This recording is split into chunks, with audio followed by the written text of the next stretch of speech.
प्रदेश में यानी छत्तीसगढ़ की बात करें, छत्तीसगढ़ में और पूरे देश में अगर आप देखें तो नक्सलवाद के खात्मे के लिए केंद्रीय गृह मंत्री 2026 की डेडलाइन तय कर चुके हैं और प्रदेश में 23 में सत्ता में लौटने के बाद भारतीय जनता पार्टी ने नक्सलियों का पूर्ण सफाया करने का डबल इंजन की सरकार का एक लक्ष्य तय किया और इसे पूरा करने के लिए साय सरकार, पुलिस फोर्सेस और प्रशासन ने मिलकर नक्सल फ्रंट पर जिस तरह से ऑपरेशंस लॉन्च किए उसके नतीजे अब जमीन पर दिखने लगे हैं। लेकिन अब इसे विपक्षी दल कांग्रेस भी स्वीकार कर रही है।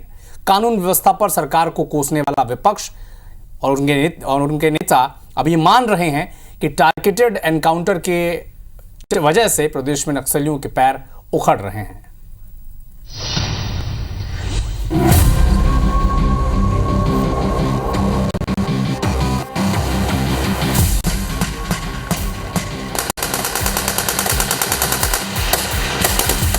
देखिए, जब से सरकार आई है नो डाउट उसके एनकाउंटर तो टारगेटेड हुई है।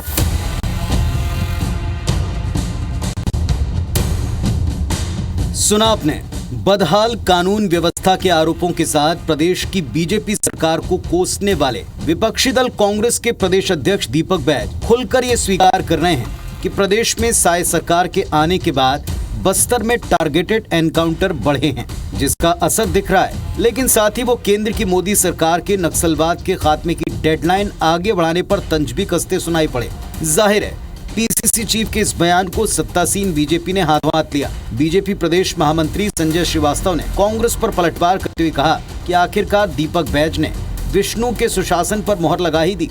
बीजेपी का दावा है कि साय सरकार में टारगेटेड एनकाउंटर हो रहे हैं, जो नक्सलियों के खिलाफ साय सरकार का संकल्प है।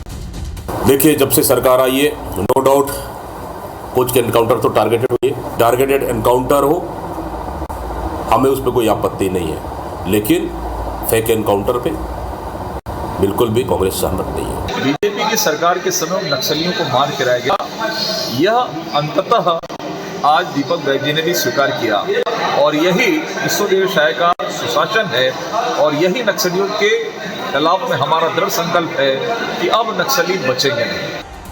पहले 2023 के छत्तीसगढ़ विधानसभा चुनाव और फिर 24 में देश के चुनाव में बीजेपी ने अपने मैनिफेस्टो तक में नक्सलवाद के खात्मे को डबल इंजन सरकार की प्राथमिकता बताया।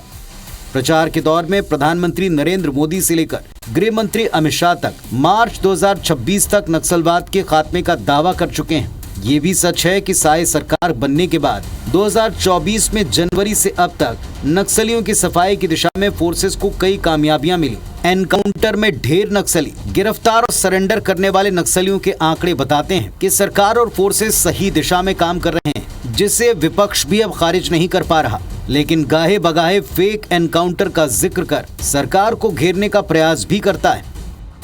Bureau report, IBC 24।